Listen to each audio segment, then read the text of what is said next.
അസ്സലാമലൈക്കും.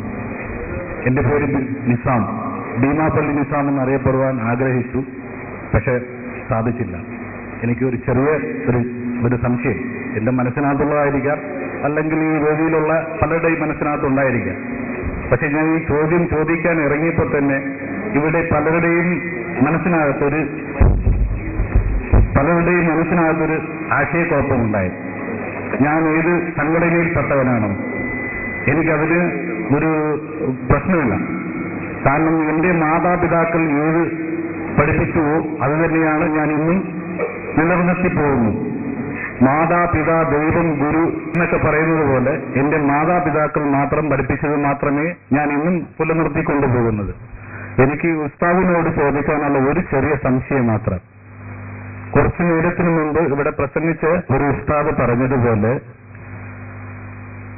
സ്ത്രീകൾക്ക് പള്ളി പോകുന്നത് അനുവദിക്കുന്നത് എന്താണെന്ന് പറഞ്ഞത്, അതിന്റെ പേരിൽ ഞാൻ ചോദിക്കുന്നത്,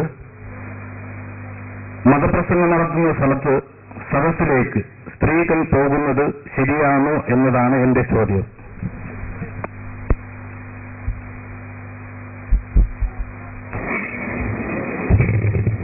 അസ്സലാമു അലൈക്കും വറഹ്മത്തുള്ളാഹി വബറകാതുഹു. ബിസ്മില്ലാഹി അൽഹംദുലില്ലാഹി വസ്സലാത്തു വസ്സലാമു അലാ സയ്യിദിനാ മുഹമ്മദ് റസൂലുള്ളാഹി.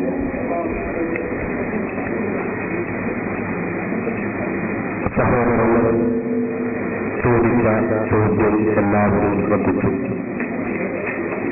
വിശ്വാസങ്ങളുടെ പ്രസംഗത്തിൽ സ്ഥാപകർ അഖിലസുന്നത്തിന്റെ ആശയായ ആദർശ അനുഷ്ഠാന വിശ്വാസ കർമ്മ വിഷയങ്ങൾ പ്രമാണത്തിലധിഷ്ഠിതമായി സംസാരിക്കുമ്പോൾ അല്ലാഹുവിന്റെ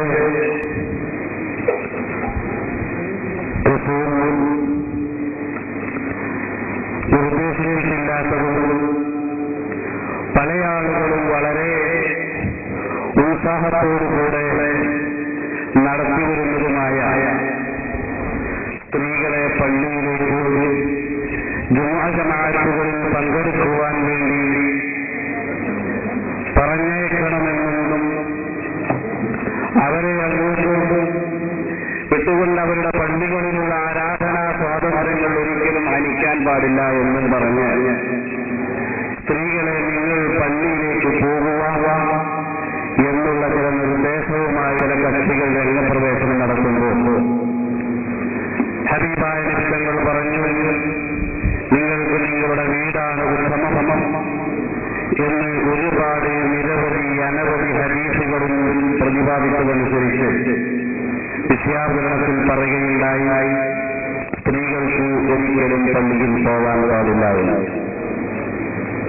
അപ്പോൾ ചോദ്യകർത്താവിന്റെ ലളിതമായ ചോദ്യം, ശരി, പള്ളിയിലേക്ക് പോകാൻ പാടില്ല എന്നാണെങ്കിൽ മതപ്രസംഗ വേദികളിലേക്കൊക്കെ സ്ത്രീകൾ പോവാറുണ്ടല്ലോ, അതിന്റെ ഇസ്ലാമിക മാനമെങ്കിൽ ഇവിടെ നിങ്ങൾക്ക് എന്താണ് വിശദീകരിക്കാൻ ഉള്ളത് എന്നാണ്.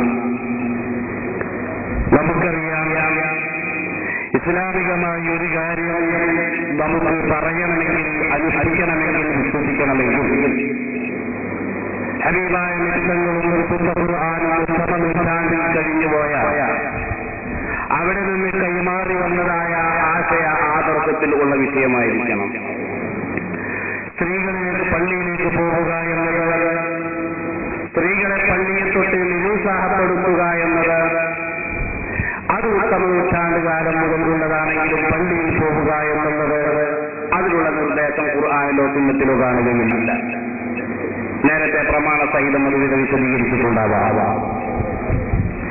നേരെ മറിച്ച് അവർക്ക് ആവശ്യമായ വിജ്ഞാനവും അവർക്ക് ആവശ്യമായ മറ്റ് വിഷയങ്ങളും പഠിക്കാൻ ഒരു വിശ്വാസിയെ സംബന്ധിച്ചിടത്തോളം ലിംഗഭേദമില്ലാതെ ആണെന്നോ പെണ്ണെന്നോ വ്യത്യാസമില്ലാതെ പോകണമെന്നാണ് ഇസ്ലാമിന്റെ നിർദ്ദേശം.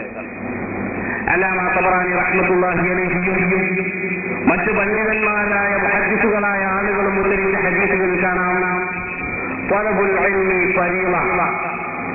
ഇൽമു പഠിക്കുക എന്നത് ഫർളാണ് അലാ കുല്ലി മുസ്ലിമിൻ വ മുസ്ലിമ. ഓരോ വിശ്വാസിയായ പുരുഷന്റെയും സ്ത്രീകളുടെയും മേലിൽ.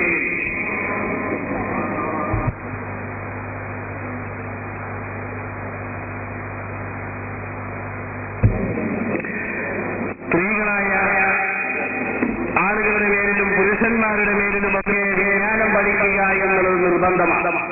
അതടിസ്ഥാനത്തിലാണ് ഇസ്ലാമിക മൂല്യങ്ങൾ പ്രതിപാദിക്കുന്ന മതപ്രഭാഷണ വേദികളിൽ അഹ്ലുസുന്നത്തി വൽ ജമാഅത്തിന്റെ പണ്ഡിതന്മാരുടെ പ്രമാണത്തിൽ അധിഷ്ഠിതമായ പ്രഭാഷണങ്ങളിൽ സംബന്ധിക്കാൻ വേണ്ടി നമ്മുടെ സ്ത്രീകൾ വരുന്നത്.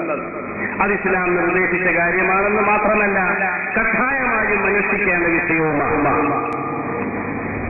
എങ്കിലും ഇത്തരം പ്രഭാഷണ വേദികളിലും ആശയ പഠനങ്ങളിലുമൊക്കെ വരും നിർബന്ധമാണെങ്കിലും അത്തരം ബാധ്യത നിറവേറ്റുന്ന ആളുകളിൽ കണിശമായിട്ടും അവരുടെ മറകളും അവരുടെ അവറത്തുകളും അവർക്ക് ഇസ്ലാം അനുശാസിക്കുന്ന വസ്ത്രവേഷവിധാനവും ജീവിത ശൈലിയായി അനുഷ്ഠിച്ചുകൊണ്ട് മാത്രമാണ് വരേണ്ടത് എന്നുള്ളത് മറ്റൊരു വസ്തുതയുമാണ്.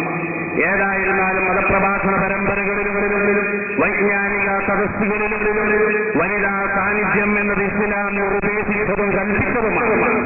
പള്ളിയിലേക്ക് പോകുക എന്നുള്ളത് ഇസ്ലാം നിരുത്സാഹപ്പെടുത്തിയതും നിർദ്ദേശിക്കാത്തതുമായ വിഷയമാണ്. അതാണ് രണ്ടു വിഷയങ്ങളുടെയും ഇടയിലുള്ള ഡിഫറൻസ് മാറ്റം എന്ന് ചോദ്യകർത്താവിനെ ഓർമ്മപ്പെടുത്തുന്നു.